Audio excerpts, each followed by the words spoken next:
welcome to The Red Menace. This is a comedy news podcast brought to you from the smoke-filled shithole that I currently live in. My name's Chris Bolson.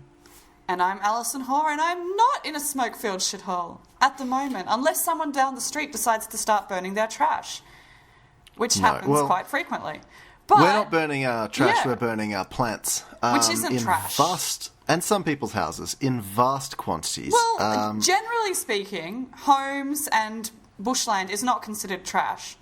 No. Generally speaking. A lot of homes are made out of plants, so, I can see why they would be flammable. But, sure.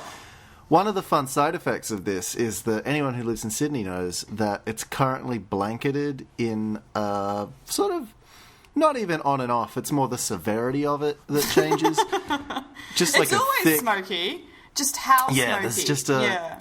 Well, I went camping recently, and we sat around the campfire a lot, and I was like, oh, this takes me back. This nice wood fire smell. This is nice. No. But by the end of the fourth day, I was like, all right, I'm kind of over this wood fire smell, ready to go get showered and clean. And then I came back to this. Everything... Well, that's the thing. Everything's going to be smelling like smoke for a long time now. Even after the smoke goes away, because smoke smell lingers in everything. Yeah. It lingers in my clothes. It lingers in the laundry detergent I use to wash my clothes. Lovely. It lingers. Love it so much. So good. So good. I came home the other day and I had stayed over at my partner's house and I had left my windows open foolhardily. Oh, no, Chris. Yeah, and what had happened is it had rained ash, and the ash had come through my windows and, onto my bed and onto my dining table. So that was super fun and cool. The apocalypse sounds like a great experience for everyone involved. The sun is always red. So yesterday That's not ideal. Yesterday I went on a picnic, which was a brave move, I think. I think any outdoor plans is a very brave move at this point in life. Yeah, so we were opposite the Sydney CBD, and you could kind of see it through the haze, but it was definitely muted. The sky was grey, even though it was not cloudy at all. It's like the colour scheme of a gritty reboot movie. Yeah, it's like a video game from 2009, that kind of... That kind of palette is what you're getting used to. Exactly. There's two colours, brown and grey, and it's just really grim, to be honest. But I realised that out of everyone I know, I'm the most dad-like, because I was the one who ended up standing at the barbecue just, flipping the snacks, flipping the chicken the entire time. And people just kept bringing me stuff. I didn't have a beer to sip, but I did have Did you have a novelty apron? Because that's what really sets the dads apart from the not dads. In hindsight, I should have brought an apron that had some sort of sexist joke on it. That would have been ideal. Yeah, exactly. Like, my wife's in the kitchen. That would be funny. That would be hilarious. That would be and you know so what? good. It'd be really funny because I'm not married, so it'd be ironic. Yeah, that'd be especially funny. Yeah. All of the other guys would be like, oh. And then the women wouldn't see it because they would be in the kitchen preparing most of the food because the sausages are going to get burnt and disgusting and no one's going to eat them. So they are going to eat all of the sides that are being prepared in the kitchen. Well, what was fun is all the other guys weren't like, yeah, mate, that's a good snack, because they were largely very camp gay men. So they were more like, ooh, look at this dad. And not daddy. They didn't use the word daddy. They used the word dad, which has a very different connotation. It does have a very different connotation, I think. It's not quite as sexy. It's a little bit more lame. I shaved my moustache off at the end of November and I thought it would get rid of my dad vibes, but it seems to have gotten worse. It's very confusing to me and I don't know how to resolve this situation. Well, I'm not sure how you can resolve that situation. I think you've just got to resign yourself to that's how you are now. You are dad. And just start rolling with it, you know? Making the dad jokes, getting the most out of the experience. I suppose that is true. I've got to think about what being a quasi-dad can do for me, not what I can do for others. Exactly. Now, I've had some experiences... Think not about what you can do for your country, but what your country can do for you.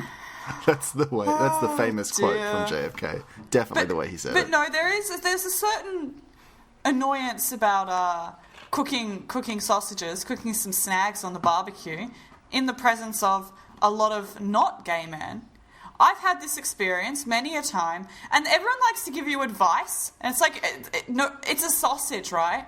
It's the easiest thing to cook in the world, because even if it's burnt, people will still eat it, you know? Yeah, because it tastes like barbecue burn. If it's like black charcoal, people will still go ahead and pop that sausage in their mouth, because they it's pop a that sausage in their mouth and go, crunchy sausage, my favourite. Crunchy, they say as they like chow down on a black rock of charcoal. But anyway, I was standing there cooking on the barbecue because no one else bloody wanted to, and then all of the dudes at the party crowded around and were like, "Oh, you're just gonna flip that one now?" I'm like, "Well, why don't you fucking cook the barbecue, mate? Like, you can take the tongs just take at any the tongs. time. I don't want to be here cooking this barbecue." I'm doing this out of a sense of obligation, not joy. Exactly. Do you have a story for me, Alison? Yeah, I've got a few stories. Let me just jump into my email thread where I email all the stories to myself. I will never get over your organisational system for this show. It's a very good organisational system. I'm reading from The Examiner, which is a Tasmanian newspaper. Okay. Anyway, it's actually out of Queensland, though, this story, out of Mount Isa.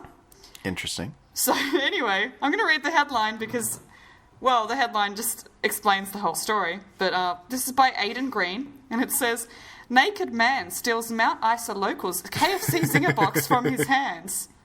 I haven't actually read this story, but I do want to shout out my dad who sent this story to me. And I just want to say really? Thank you. He did. My dad read that and thought, you know what my son would love? This story. This story, about nude absolutely, Chris's dad. Nude KFC theft is very much in line with the kind of stories that we do talk about on this podcast. That is true. He's not wrong, is the thing. He's not wrong. He's very, very right. But I like Please don't take that tone of voice when talking about my dad, Alison. Sorry. The picture that's involved in this does not show the crime in question. It just shows a picture of a KFC outlet. And it says, "A man experienced a rather odd encounter after purchasing some KFC," which I think is, quite an explanation. So I'm going to get into the story. "It's not every day that you get your dinner stolen from out of your hands, let alone by a man who is completely starkers with a tattooed buttocks.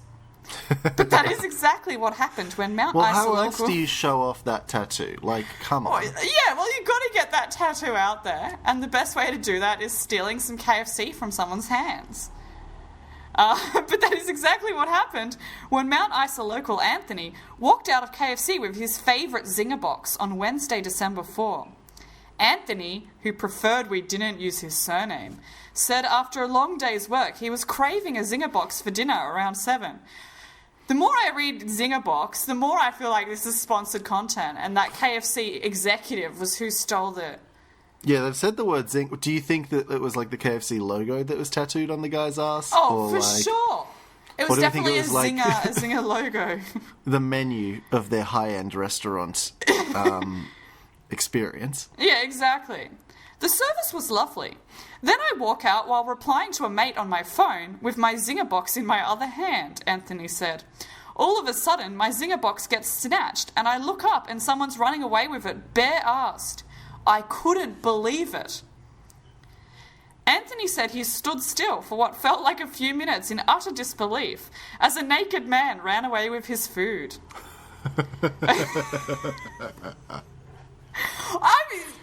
I do not know what I would do in that situation. If a naked man just stole my food from my hands and started running away with it, I'd probably just be like, well, my food's gone forever now. I would not chase the... Well, you don't want to chase a naked person because that makes it look like you're the criminal. Right, exactly. And the other thing is, right, when you get him, it'll be very awkward to, tackle him to the ground or anything like that because he's nude. That is true, and what are you going to do when you get to him? You're like, what? Well, I've reached him now, but I can't touch the man. Plus, if he's willing to sacrifice a small amount of the KFC he's stolen, he can really oil up that bod. Oh, and so he when can. you go to tackle him to the ground, you'll slip right off.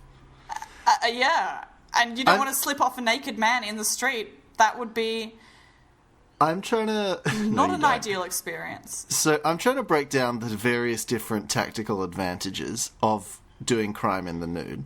Because... Well, one of them is it's too awkward for anyone to stop you. Yeah, I like that idea of it's like you're peer pressuring the person into not doing anything about it just because of the bizarreness of them having to chase you.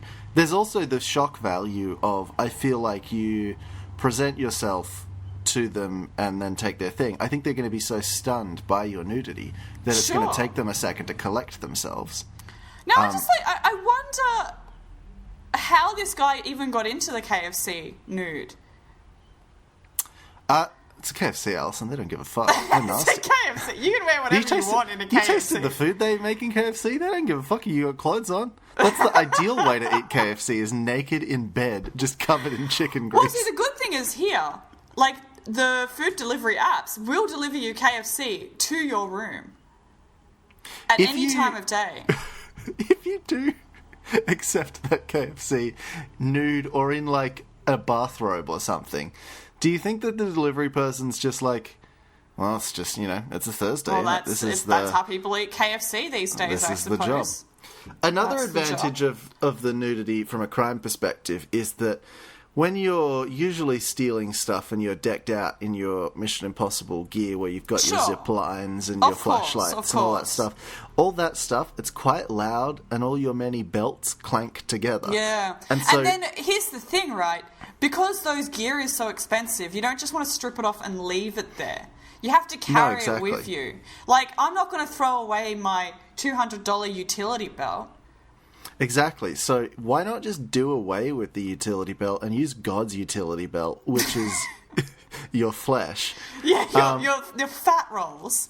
You can start clipping things into them.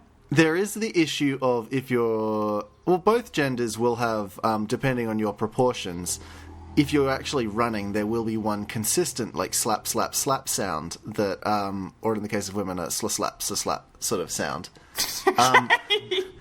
So you're gonna have to find a way to quiet those. So maybe I actually think doing crime in just underwear is probably I think so. Maybe smarter. But it really, like, in just... maybe one that's got, like, a slogan on the bum or something, But at the same time, if you have underwear on, then you lose the shock value. You probably keep the they don't want to tackle your nasty, greasy bod value. But perhaps some, like, plastic, like, cling wrap might do the trick. Oh, I like that a lot, actually. Just sort of wrap... some Glad wrap around your midsection, around your crotch region. Sure, around sort that of area. Fashion a transparent diaper out of cling wrap, and then you're ready to steal from the rich and give to you. Well, you're ready to eat your KFC Zinger boxes that you're going to get lots of in this state of mind. And plus, if you drop some of it, it'll just land on the cling wrap, so you can pick it up and eat it. You're all good. Well, the thing is, in this story, there's no mention of any kind of investigation. If you need a doggy bag, you've got some Glad wrap on hand. I don't think I want to use that Glad wrap for anything. No, just turn it inside out. That's fine. So I'm going to quickly read the end of this, because there's not much more to the story. There's no investigation happening. It's just, well, why would there be an investigation? It's too shocking. It's a pretty open and shut case, I think. Yeah. So the victim of this crime, he says, I have this memory of a bloke with a tattoo on his backside running away with my chicken. Anthony eventually returned to KFC and purchased another Zinger box. That sounds like a weird wartime poem. Like, I have a memory of a nude tattooed man running away with a chicken. Like... That's some David Lynch shit. That's surreal. It's some real deep stuff happening there. That's going to be embedded in his mind now. He's going to suffer trauma from this event. And eventually, he will have to go to a psychotherapist, and he will have to explain what he saw and what this memory that haunts his life. He'll have PCTD, which is post-chicken theft disorder. PNCTD. Post-nude chicken theft disorder. Stress disorder. Yeah. Because it's obviously a very stressful experience. Well, I would have... See, here's the thing, right? Regardless of whether or not the person is nude, if I'm looking forward to chowing down on a zinger box, I've never tried a KFC zinger box, but if I was having that specific craving, I probably would be quite miffed that someone stole my zinger box. They're not cheap. I actually have a counterpoint to... This is true. I actually think that if I had the choice between a clothed person or a nude person stealing my zinger box, I would be less upset by the nude person stealing it, just because of the sheer novelty of it. It's a story. Yeah, it can be in the news. It's in the news across Australia. If a clothed person steals your zinger box, then you just got mugged. If a nude person steals your zinger box, then that's a party story till you die. It's a story for the papers. I don't know why Anthony didn't include his last name. I'd love to be involved in that story.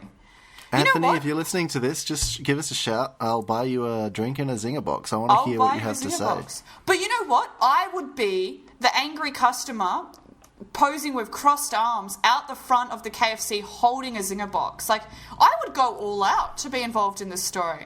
I would say, hey, Mount Isa Local News, you want to use my story? Great.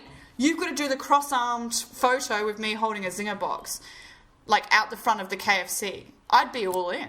You know. Do you think that the nude person was actually an employee of KFC? And because KFC had run out of zinger boxes and someone had just ordered one, so they were like, we need more zinger. The mystery shopper had just ordered one. Yeah, so they were like, well, shit, we don't have any.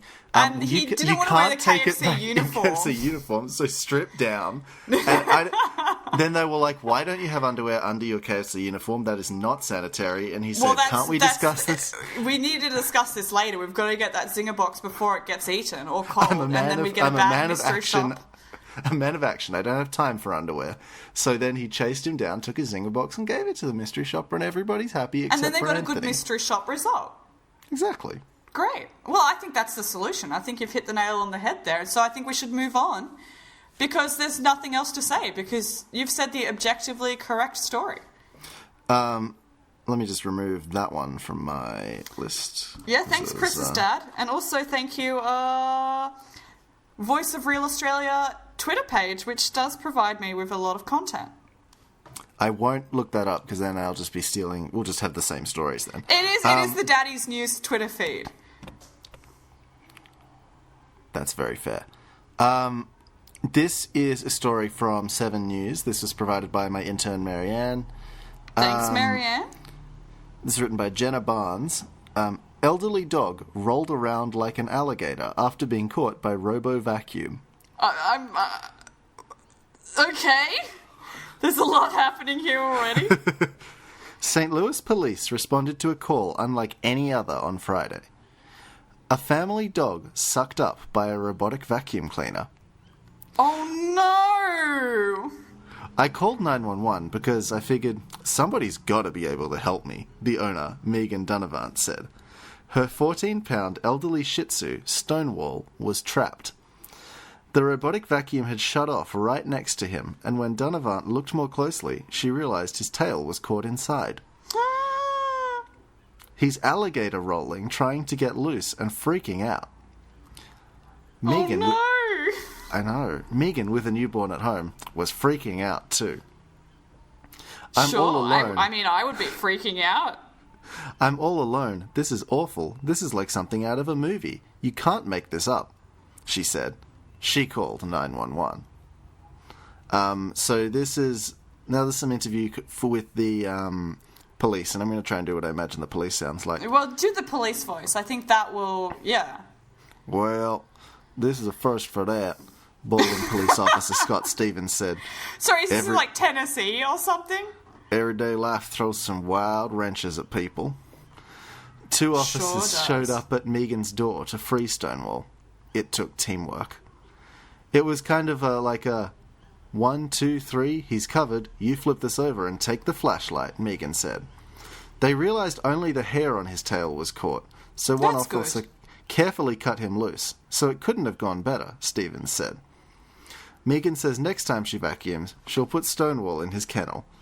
I don't want to have to call 911 again to get him out of the vacuum cleaner, she said. I love that that's her insinuation that in spite of being told that the solution is actually fairly simple and involves at most a pair of scissors. Yeah, it involves, turn the vacuum cleaner off and snip the hair with scissors.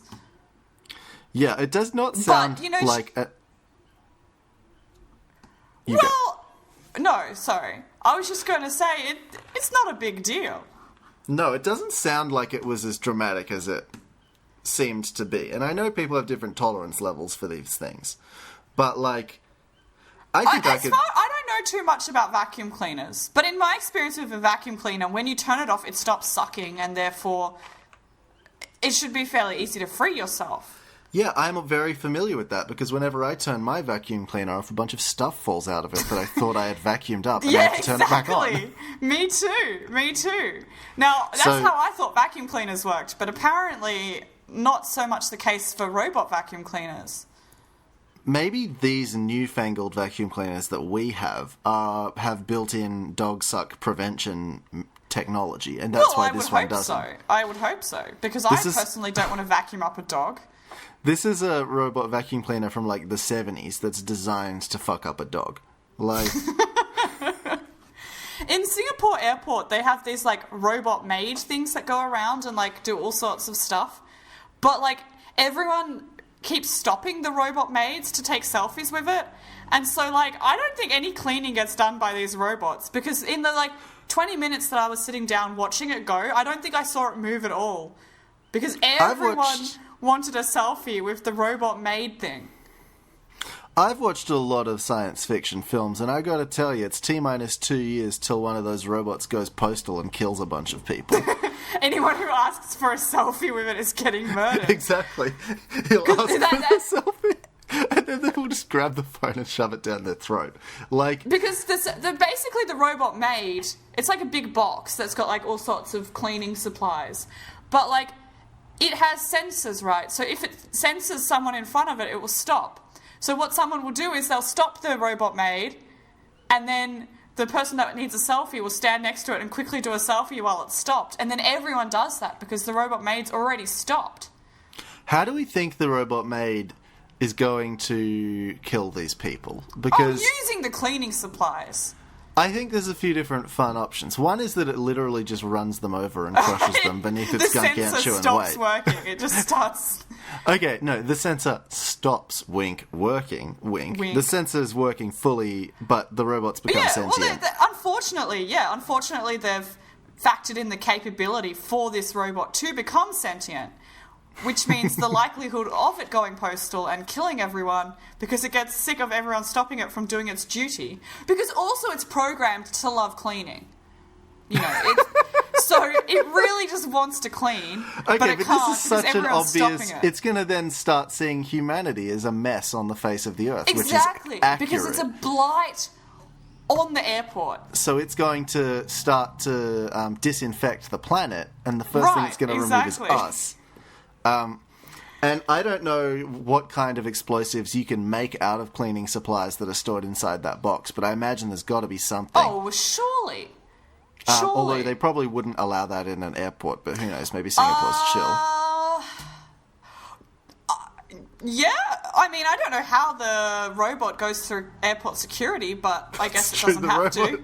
The robot full of knives and brushes and things should not be allowed. It just rolls on through the metal detector, and the robot's just taking out components bit by bit. It takes out 6 knives and then a sleeping bag and a laptop, and the robot has to hold out its boarding pass as it goes through the gate. Then the robot gets frisked, and the robot gets put in a cell, and they have to interrogate the robot for 2 hours because it's not a white robot, so they don't trust it. Oh, gotta love it. You know the new 3D body scanner things that detect unusual areas?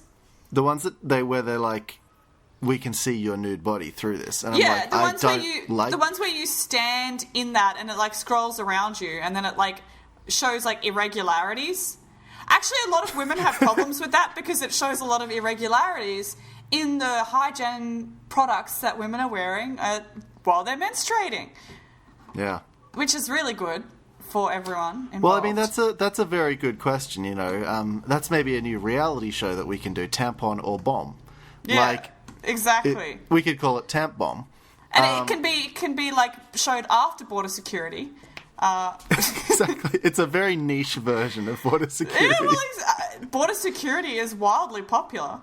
I think we should turn border security into a game show where... Because so many people here in Indonesia, Indonesian locals, are like, oh, have you seen the show Border Security? I'm like, why are you watching that show? It's terrible. This show is about you being oppressed by my people. This show is about Why is this allowed? Australians being racist as all heck. And they're like, yeah, but it's funny. I'm like, it is very... Well, Border Security seems like a very popular show in Southeast Asia. Maybe people are doing it on purpose to go on Border Security so that their family can watch them be on Border Security. And that's what I think is happening. Maybe they watch Border Security in the same way that you and I watch Adam Sandler movies. Well, where probably. It's like... Well, they know it's not good and they watch it to make fun of the idiot racist Australians. Well, that's why I watch it. That's fair. Do you have another story for me, Alison? Mine's run out of content. Yeah, I'm going to jump into a story from the UK. I think it is from the UK. It sure is. And this is this is a very festive story. Ooh. But this is a Christmas is ruined kind of story. Well, I mean, I'm not Christian, so fuck 'em. I'm reading from the Northern Territory News, but it's actually, the story's from the UK, and originally from news.com.au, but this is from my intern, Jossie, I believe it was. Oh, could be Jossie, could be Anna. Actually, How I many think it's interns Anna. do you have? Do you have more interns than me now? I've got 2. Well, my other one's my dad. Does that count as an intern? Yeah, well, that counts as an intern. In this day and age, anyone of any age could become an intern. I don't pay him, of course. I'm not paying my dad. Yeah, of course. You're paying him an exposure. That's very true, and he needs it. He needs it. Big time. Poor guy. Anyway, I'm pretty sure it was Anna who sent this to me in hindsight. Sorry, Anna. Yeah. Anyway, so this is by Rebecca Scanlan for news.com.au. It says, kids in tears over Cadbury's advent calendar problem. Did you ever have those chocolate advent calendars as a kid? I've never or were you had an deprived advent... of a childhood? I've never had an advent calendar in my life, period. It's really sad. It's really sad to hear. Yeah. I'm sorry.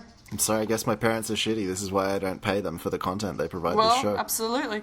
But the advent calendars, right, that you know the concept, right? It's a cardboard box filled with chocolates that you open up at each day of the month, and you get one little chocolate. This is always something I've wondered, is what stops me from just opening all of it on day one and eating it all? Well, see, this is what I would do as a kid, right? I didn't want to do that because I wanted chocolate later in the month. So I would save it all up until the 24th and then eat all the chocolates. You are much more forward-thinking than me. This is what I'm learning about you today. Whilst my siblings only had one chocolate, I had like 10 to eat on that day because I hadn't eaten them in 10 days. But then you realise that 10 chocolates is actually a lot of chocolates. And they're pretty bad, shitty chocolates. And when you're eating 10 at once, you realise how bad and shitty they are. Yeah. It's not ideal. No. But then our mum changed to like this newfangled advent calendar, which was like a wooden box with these little drawers in it where she put lint balls, and that was a revelation.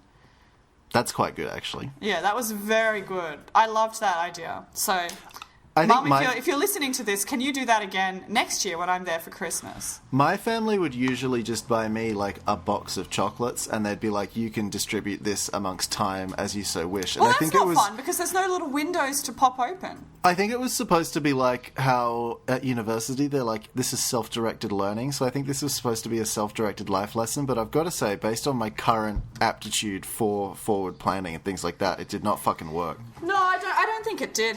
And I think, frankly, unless you've got the little windows to pop open, it's not a true advent calendar experience. But these kids, well, they're certainly not getting the true advent calendar experience. So I'm going to jump into the story.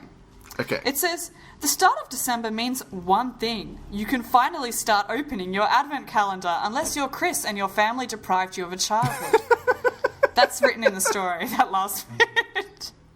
Mum, because I know you're going to listen to this, remember it was Alison that said that and not me, and please don't get annoyed at me about it. Behind each window lies a mini treat, usually chocolate, although 2019 has seen the introduction of more adventurous calendars with wine, cheese, or wine-filled delights. By the way, that leads to a sponsored content story. They had to plug that one in there, you know. Shocker. Anyway, it's a magical moment for children who are desperate to tear into their calendars each day. But some in the UK have been robbed of that moment of joy after opening their Cadbury Advent calendars on December 1 to discover there was nothing inside. The Christmas horror began unfolding on Twitter when one dad shared a photo of his son's calendar, completely bare of chocolate. Bum, bum, bum. Bum, bum, bum. The dad ate it. Yeah, he ate every chocolate in that calendar to teach his kid a lesson. But then my lad opened his... Oh, this is a very British guy. My lads. I can't do a British accent. My lads. My lad opened his advent calendar and there's no chocolate. That's Irish. Well, That's the opposite of English. I'm just making him Northern Irish. Okay. Because that's still part of the UK. He's from Belfast. He's from Belfast. He wrote alongside a photo of the sad-looking day one window. Open to the back, and it's empty. So the photo included is like the advent calendar completely ripped open, and there's just no chocolate behind any of the windows for the whole month.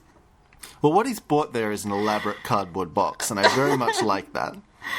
I feel like you would notice the difference in weight between something which had chocolate in it and something which had no chocolate in it. Surely you would shake it to hear the chocolate inside of it. Well, apparently not. Apparently these guys just have so much trust in Cadbury's integrity to deliver their children one chocolate a day every day of the month of December. I'm a very grown, mature adult, and if anyone buys me a present, the first thing I do is shake it, at which point they loudly shout, "Chris, it's ceramic, please stop doing that." Chris, it's a living creature. You're going to kill it. Chris, stop trying to kill the puppy, it's not allowed. And you're like, oh, I just want to see what it is. And they're like, it's barking, Chris. Please no one buy me obvious? a puppy. I don't have the time or responsibility to care for a puppy. I would love a puppy.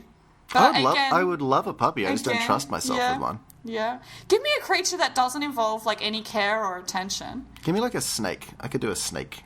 Give me like yeah. I've decided I want to get a lizard. That's what I need in my life. Yeah. Give me because the problem with a pet snake is they eat like mice and baby rabbits and stuff like that, and that involves like you have to feed mice and baby rabbits to it, which I feel is I don't know. I'm not sure how I feel about that. But lizards, they eat little crickets and bugs, and I don't have any empathy for crickets and bugs, so...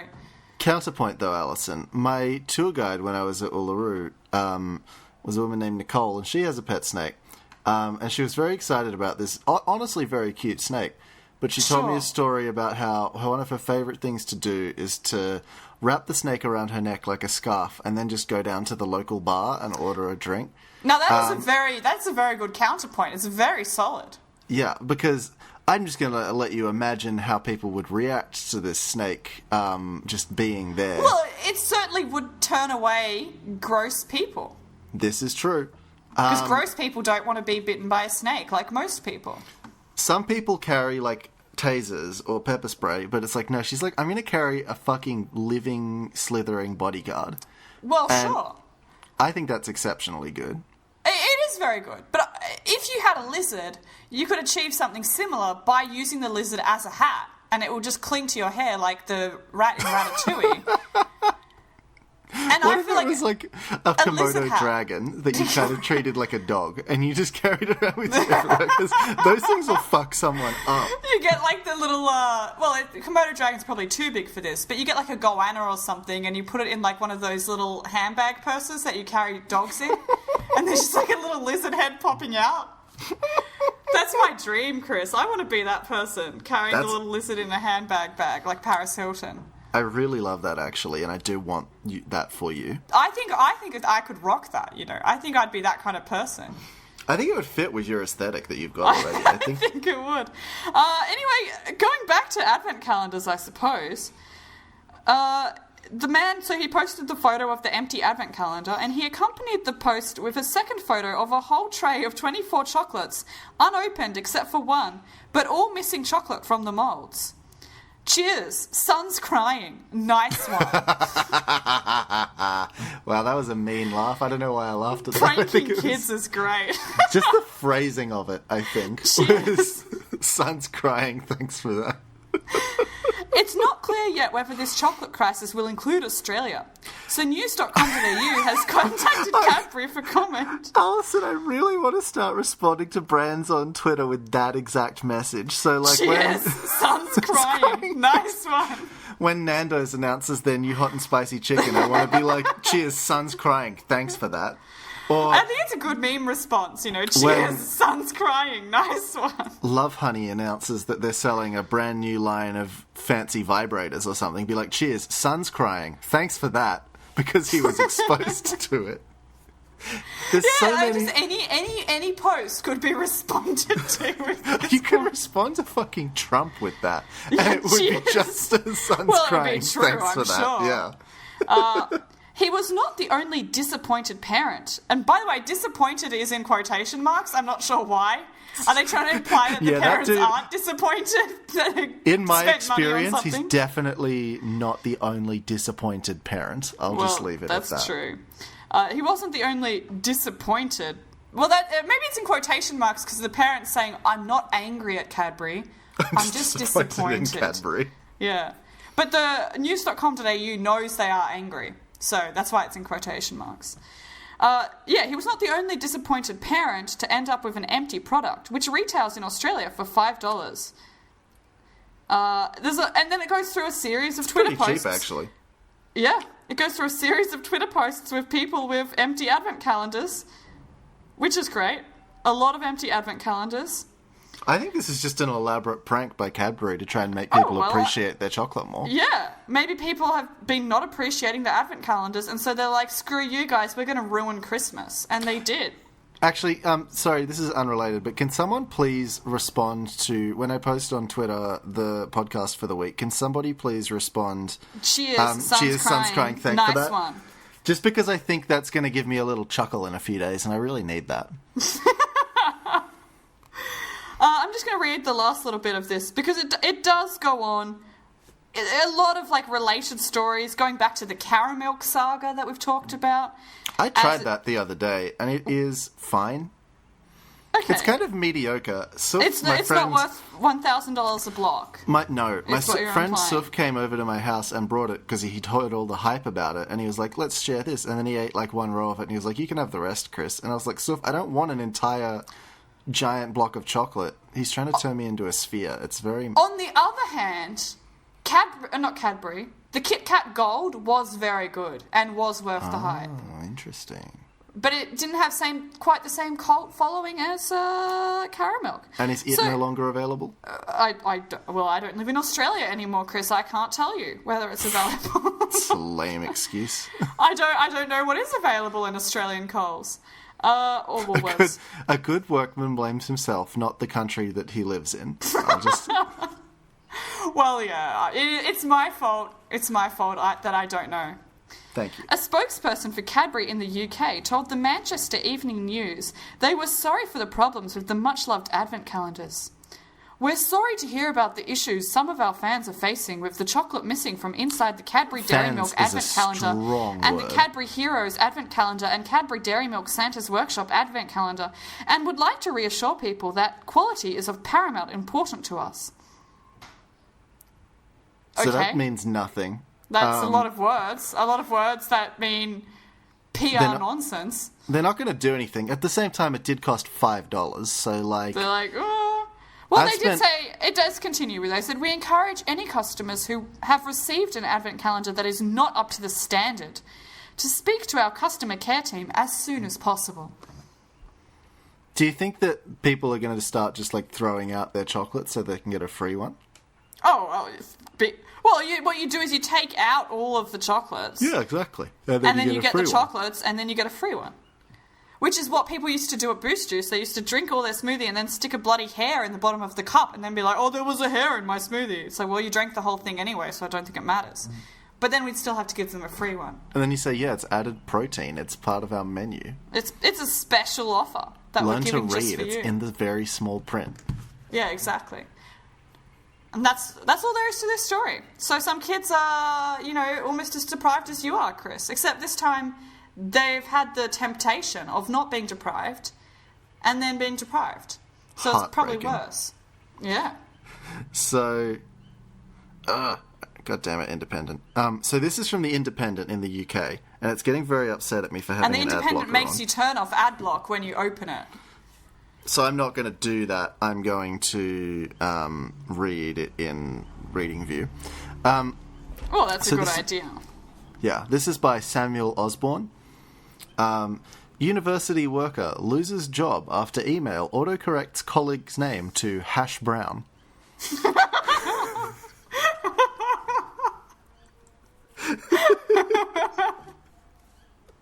I like that. I don't like losing your job, but I do like a name being autocorrected to Hash Brown.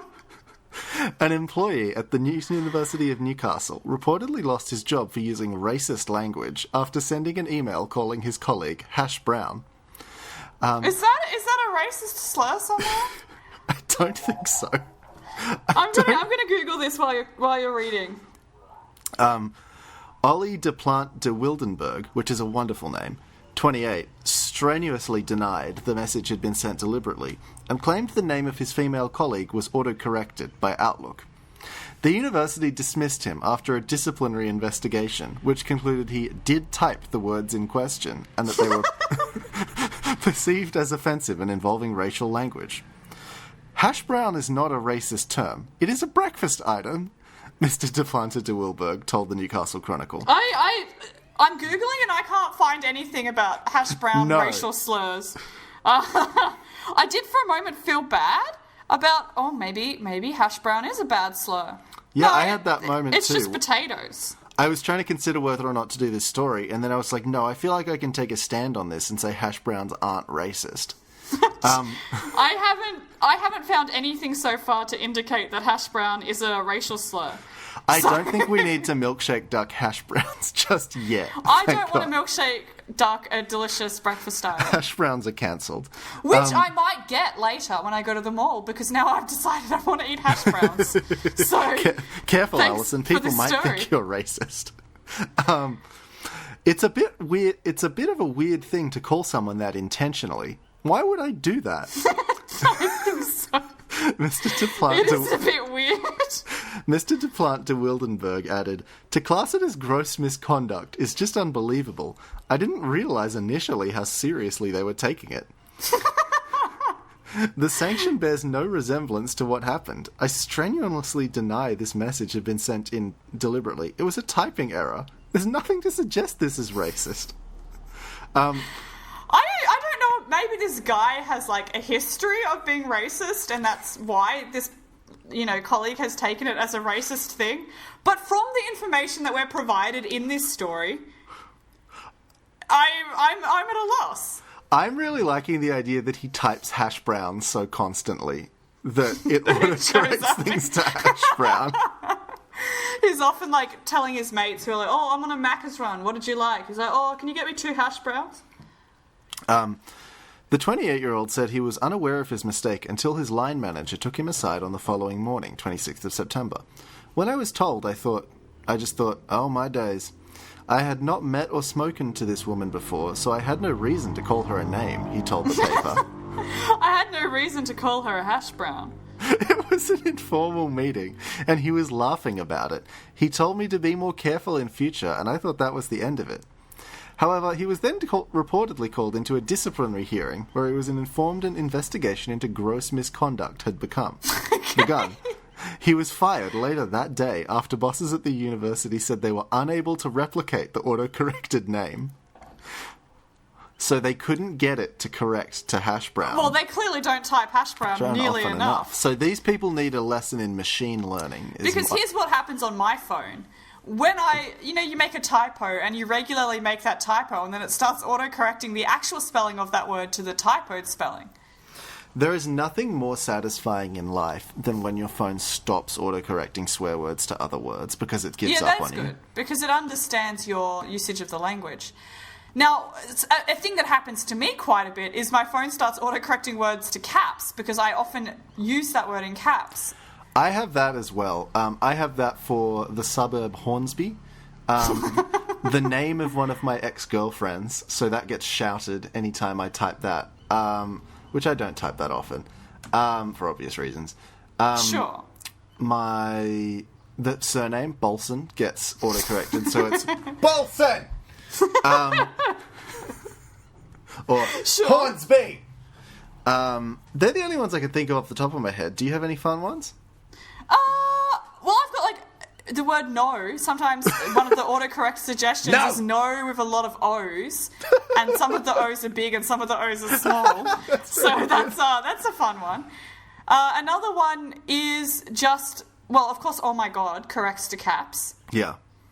But it also autocorrects sometimes to ONG because I often typo it that way. My friend Hannah's name autocorrects to capital H, lowercase a, capital H, lowercase h, capital A, capital H. So it's Hannah. Hannah. Now, I must say, I still got the Google search open for hash brown racial slur, and it says people also ask, what goes well with hash browns? And there's a little list that Google has provided with, all in all, fried potatoes are good with a bit of salt. Caramelized onions, cheddar cheese, seasoned ground meat, chili, eggs, any style, sour hungry, cream, dude. savory sauces. Oh, okay, wow. I gotta finish this story so I can go and eat some hash browns. You gotta finish this story so you can get a hash brown. I'm gonna get a hash brown too. I believe that in the balance of probability that you did type the words in question, and that the words were perceived as offensive and involving racial language, the university said in a letter to Mr. Duplant de Wildenberg, the Newcastle Chronicle reported. Mr. Duplant de Wildenberg, who has been working full-time at the university for 4 days before he was fired, which is very quick. 4 days? That's very quick. What? Surely... Says he has since taken up jobs as a kitchen porter, waiter, and barman. So I'm glad he's working. I am sorry that he got fired for what does sound like some bullshit. 4 days? That's also very funny. That's... I thought I was going to say like 4 years or something. But 4 days and then you call someone a hash brown and then you get fired. I cannot find any evidence that hash brown is a racial slur. If our listeners know any better of like hash brown actually being used as an offensive slur, I would love to know. Yeah, I would love to know that too. Because I'd like to think that universities are intelligent places where people make intelligent decisions. On that, maybe there's more context to this, I would like to hope. A spokesperson for Newcastle University said, "We can confirm Ola de Duplant de Wildenberg is no longer employed by Newcastle University." When asked to comment on further details about the case by The Independent, they refused. End of story. Okay.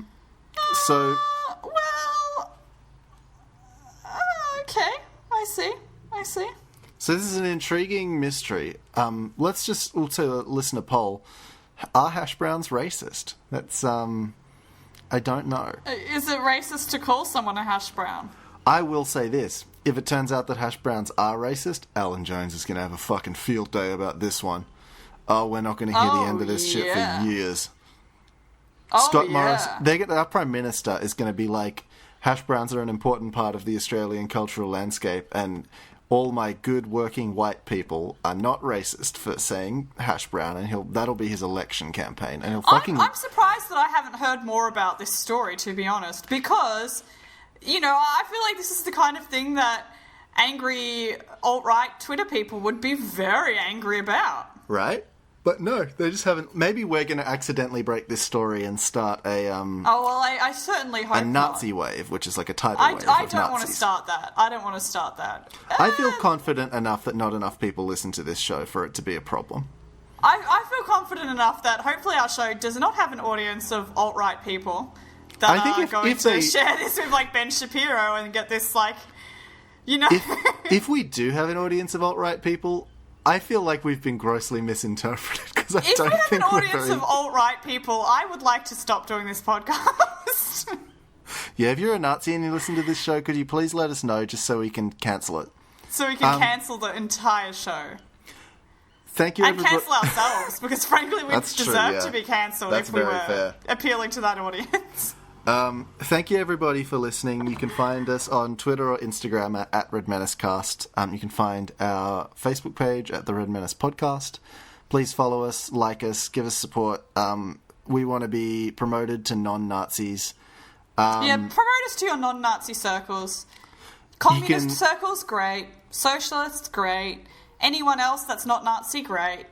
What we need to do, I think, is change our merchandise to make it, like, more anti-fascist specifically. Like, I want to have, like... You and I, when you get back to Australia, we need to do, like, a hammer and sickle photo shoot kind of thing. Oh, yeah. And put that on a shirt. We'll get, like, an actual hammer and an actual sickle. Actual sickle, and then just pose up a storm. Like, I'm thinking, like, back-to-back, holding them up like we're in James Bond or something, but it's a hammer and sickle instead of guns. I was thinking, like, Charlie's Angels style. That's also... There's only 2 of us is the thing. Oh, we can get a third. Just a rando. A random person. Well, our one listener can be the third Charlie's Angel. Exactly. We can't afford to pay for your flights if you have to come from the States, FYI. You've got to do that yourself. We don't have that kind of money. Sort that out. Feel free to crowdfund. You can find our merch on tpublic.com, soon to include our Jesus Christ. Oh my gosh! Our hammer. It's Freudian. It's getting to me. We've got to finish this episode before. Soon to include. I've got Nazi on the brain. Soon to include our hammer and sickle merch. Thank you everybody for listening. Good luck and good night. See you later.